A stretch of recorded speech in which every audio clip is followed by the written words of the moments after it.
Good morning, brothers and sisters. I want to really thank our praise team. Let's give them another hand for that beautiful song, offering song. I think Mike and I can retire now.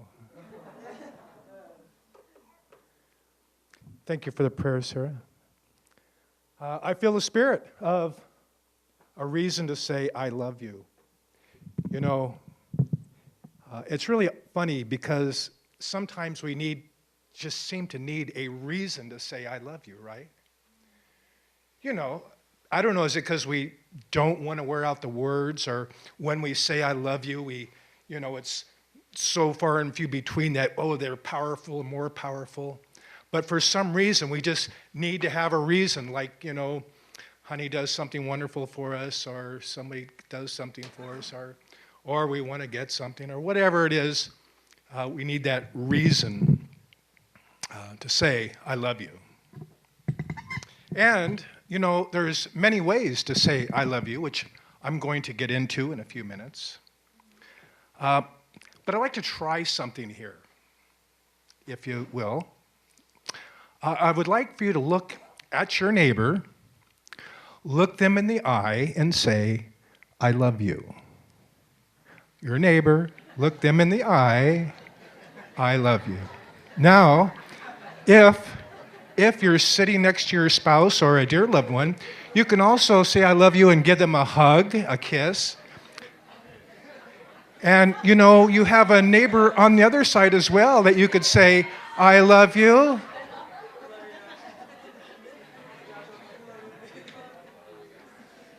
Now, don't you just feel like little love temples? If I squeeze you, I bet the juice would be coming out, those little love temples. How do you feel? Feel good? It feels good to hear I love you. It feels good to say I love you, right? It's a great reason to say I love you. It really is.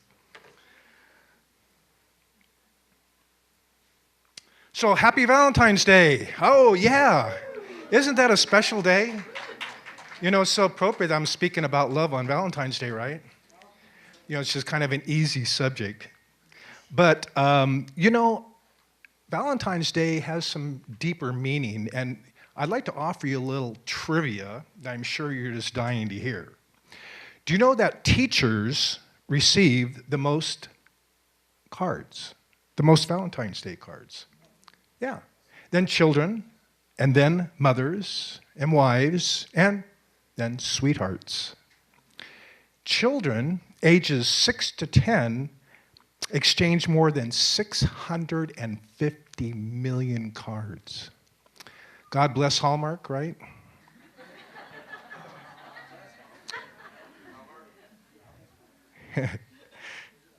Plus, there's 196 million roses are produced just to celebrate Valentine's Day. Whew. Now, I know in here, and in many places, Valentine's Day is a big fundraising day as well, and I know roses were such a wonderful way on Valentine's Day. It was one of the favorites, right? Because you couldn't go wrong, right? I mean, no matter where you were, you just couldn't go wrong on Valentine's Day. I mean, everybody, they want roses. They want to give their loved one roses. So it's 196 million of those. The celebrating of Valentine's Day ranks number 1 in the United States for candy sales. Go figure, right? And the annual spending for Valentine's Day is $15 billion. That works out to, here in America, to about $125 per person spent on gifts and merchandise on that special day. I was really grateful, though, this year because my darling wife, Claudelina, told me that I didn't need to do anything fancy this year. I'll let you know later if she really meant it. Guys, this can be a serious thing. My friend Mark one time forgot Valentine's Day, His wife was really, really angry. In fact, she told him, tomorrow morning, in the driveway, I want something that goes from 0 to 200 in 6 seconds. And I mean it. She was quite surprised when the next morning he got up for work, took off to work. But when she looked out, she saw a present out in the driveway. She's a little confused because it wasn't quite the size she was thinking. So she runs out and grabs the present, brings it in, opens it up, and guess what? It was a scale.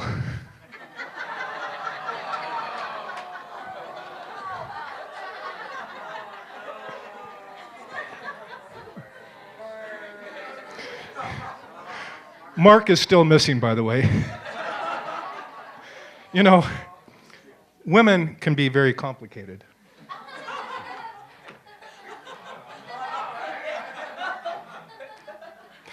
So be careful, guys. So I suppose you'd like to know some more trivia, like how we got this day. How did Valentine's Day come about, right? I mean, we're going to celebrate today and spend $15 billion and eat lots of chocolate and buy roses and all those things. You know, it started in 313 AD. The Roman Emperor Constantine the Great legalized Christianity, as we all know. And in 380 AD, Christianity became the official state religion of the Roman Empire. But these actions not only enabled a teaching of Christianity to spread, it also encouraged non-Christians to convert to the once persecuted religion. The pagans, however, who adopted Christianity as a religion did not entirely abandon the traditions and practices that were held before their conversion. One of these traditions brought into the church was a fertility celebration known as a Lupercalia, which eventually became Valentine's Day. Now, Lupercalia wasn't exactly a holy holiday. It was a pagan holiday, which they did a lot of wild and crazy things back then. So the vestiges of superstition were not absolutely obliterated back then, and the festival of the Lupercalia, whose origin had preceded the foundation of Rome, was still celebrated under the reign of Athenius. However, 24 years after the death of Athenius, the Christianized form of the festival of Lupercalia was officially adopted by the church and by a person to honor Saint Valentine. So the early Christians were happier with that. You know, as more of a happy love kind of thing than a pagan holiday. And that is how it began. So keep that in the back of your mind when you're saying I love you, and chocolates and kisses, and promise I won't forget, honey, I promise.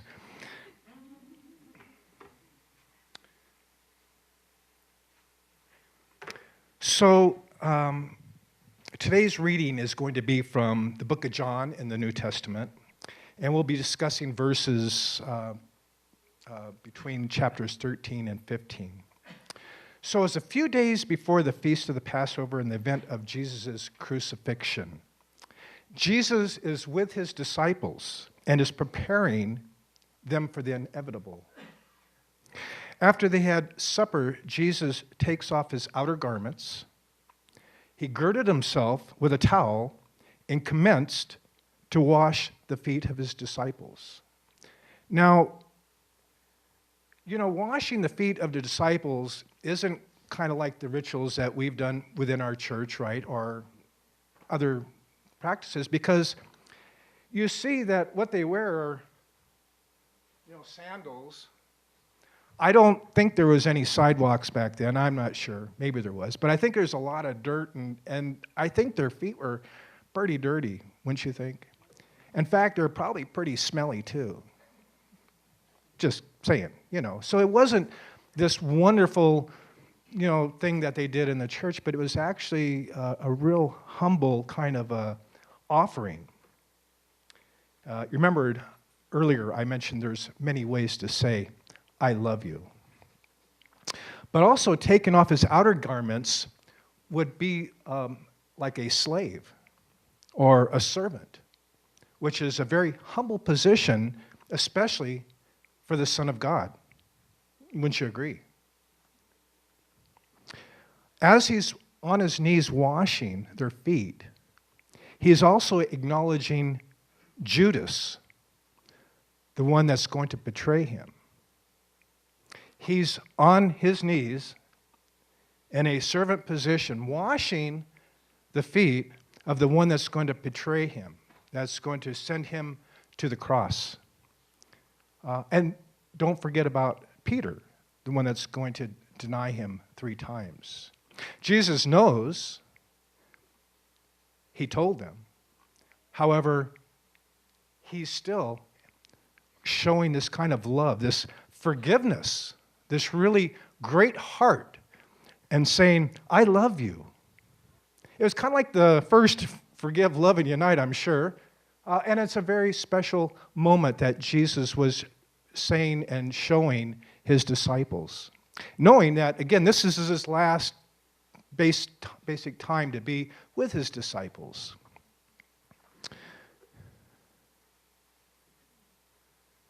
So, after he had washed their feet and taken his garments and was set down again, he said to them, Know ye what I have done to you? I'm sure his disciples were a little confused. What are you doing, Jesus? Get off. I mean, why are you washing our feet? I mean, we should be washing your feet. And, there's probably a lot of thoughts going on between them. He says, You call me Master and Lord, and you say, Well, for I am. If I then, your Lord and Master, have washed your feet, you also ought to wash one another's feet. Uh-oh. We didn't know that was coming. We said a little while ago, I love you. Next, no. But, I think it's coming as a surprise to his disciples, too, that, we just thought you were doing it for us. Now you want me to wash these dirty feet? So he said, For I have given you an example that you should do as I have done. Verily, verily, I say unto you, the servant is not greater than his Lord, neither he that is sent greater than he that sent him. If you know these things, happy are you to do them. So he's saying, actually, washing these feet isn't such a bad thing. In fact, if you do this with the right heart, you're going to be happy. You're going to be smiling. You're going to have joy. And this is another reason to say, I love you.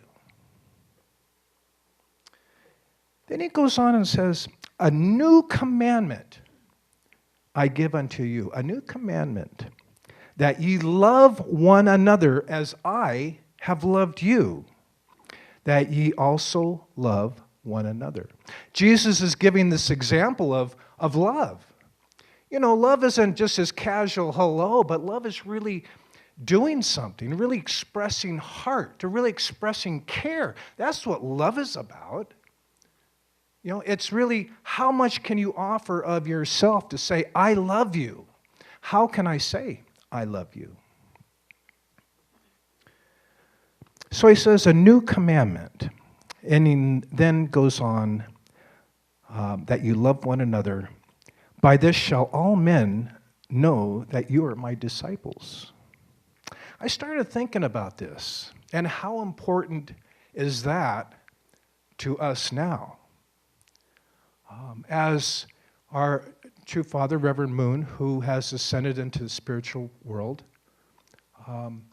how much then also should we love that we can also be known and that we are disciples, right? Are followers or worshipers here in the Unification Church, to really spread that example as the one who taught us about love. Our Father absolutely taught us about living for the sake of others. Main message besides true parents, I'm sure. So this is yet another reason. And he says, if you love me, keep my commandments. So he went on to say, he that has my commandments and keepeth them, he is that loveth me. And he that loveth me shall be loved of my Father, and I will love him and will manifest myself to him. I mean, it kind of sounds like God's family, right? This one family under God kind of thing. You know, by loving each other, we're creating a family of love, of our heavenly parents, you know, of our true parents, of each other, of a heavenly, happy family. So if you keep my commandments, you shall abide in my love, even as I have kept my Father's commandments and abide in his love. These things have I spoken unto you, that my joy might remain in you, and that your joy might be full. So love does have its benefits, wouldn't you agree? Of joy, of happiness, right? Isn't feeling love? I mean, when you're saying I love you to the one sitting next to you, didn't you feel happy? Didn't, right? Yeah, it felt good. It feels good to say I love you. It feels good to be in love. It feels good to really embrace. It's something that really it brings just that euphoria of just absolute oneness with God. So he said, this is my commandment, that ye love one another as I have loved you. And I started thinking about commandment, and it comes up later on. What is a commandment? You know, I always looked at a commandment as a rule, right? We have the 10 commandments and this commandment and that, right? It's a rule that, you know, we probably should do. Kind of like a speed limit sign, you know. We probably should go 45, but, you know, there's sometimes when we go 60. Well, maybe not you, but, you know, there's signs that we look at the rules, but we kind of just, depending on the situation. You know, have you ever been out like 2 a.m. and you're on this lonely road and there's a stop sign there, right? And there's nobody around for 1,000,000 miles. I mean, do you really stop? I mean, that sign is there for when there's traffic, not, you know, when I'm out there by myself. I'm just telling you. I hope there's no policeman in here, right? But actually, a commandment is a commandment. I'm commanding. Jesus is commanding. He's saying, this is a rule, right? This isn't just something you can do when you feel like it. I am commanding you to love one another. I mean, it's an order. If you love me, love one another. Now it's getting hard. Because greater love hath no man than this, that a man lay down his life for his friends. Now we're getting serious. I mean, I love you all.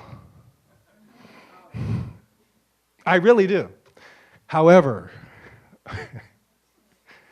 there is a limit, right? I mean, you're not expecting me to. But that's the extent that Jesus said. In fact, he's preparing them because what was Jesus going to do? He was going to lay down his life for all of us. And that's real, true love. You are my friends if am I on the right page? Yeah. If you do what I commanded you to do, right? You're my friends if you love one another.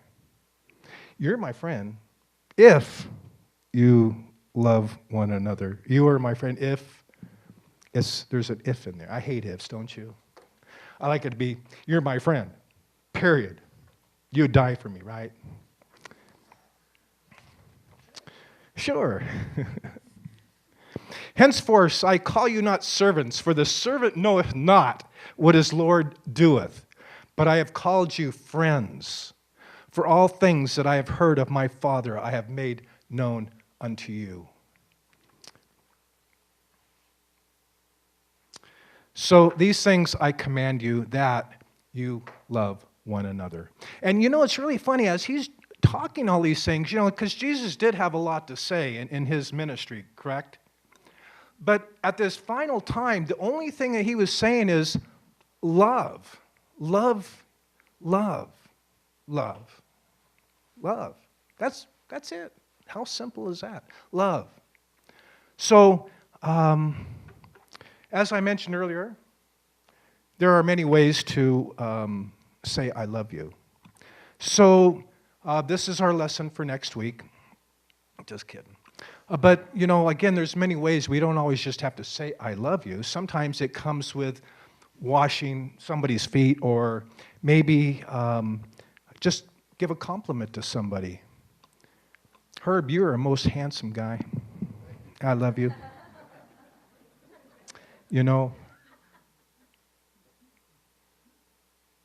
Angie and Josh, you sang beautifully today. Thank you. Just a compliment that can really change somebody's whole day. Sometimes I get one and wow, wow, thank you. Thank you. Because you really feel that somebody really cares. Give a hug. We're huggies in my family. Claudeline and myself, Michael, my daughter. We're always hugging. I got to tell you, I was really heartbroken when my daughter turned 13. Before that, we were just hugs and hugs. And at 13, it changes for a while. I don't know if you guys know. Yeah, it changes for a while, but, hugs they feel good, right? Also, you could do something for a friend, a chore for a friend. Maybe, I don't know, go over and wash somebody's dishes or take your friend on a date. And I want you to know, some of these came from Divine Principle. Did you see, they had the 14 days of love? And each day you got sent a different chore to do. So some of these are those chores. I didn't keep up with it every day. However, they're pretty good suggestions. So take your friend on a date. It doesn't have to be me taking Claudeline, a wife and husband or whatever, but it can be,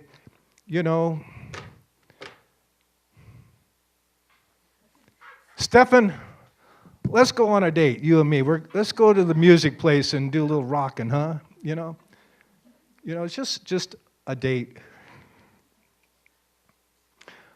Check up on elders. There are probably some elders in our church that maybe we should call, see how they're doing, make sure things okay with them. Random acts of kindness. That was such a good one that started, wasn't it?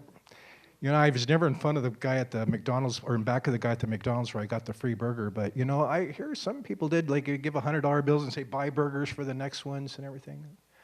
But something like that is kind of cool, just show how I love you, or to say I love you. Give a gift. I'm not going to forget, Claudeline. Visit somebody that's sick, take them some chicken soup. Just lots and lots of things. Lots of ways, lots of reasons to say I love you, and especially because this is Valentine's Day, pick any of them to anybody, just one or two random. Can you see the bottom there? I'll read it. This is probably the best reason. And many years ago when I joined the church, I was really not so religious. I was kind of like this cosmic, one with the universe kind of guy, and my hair was pretty long, et cetera, et cetera, et cetera. And, I wanted to be this one with the universe, this feeling of oneness with everything around me. I really practice at this spirituality. And so this kind of puts it in perspective. This is from January 5th, 1992. Our true father, Reverend Sun Myung Moon, said, "A loving heart is the same whether it's for an enemy or a friend. It is universal. The whole is the same as one cell. The universe is formed like a human being, each composed of 400 trillion cells living in oneness.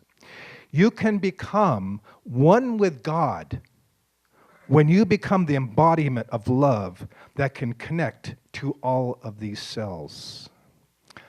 I don't know about you, but this for me, is probably the greatest reason to say I love you.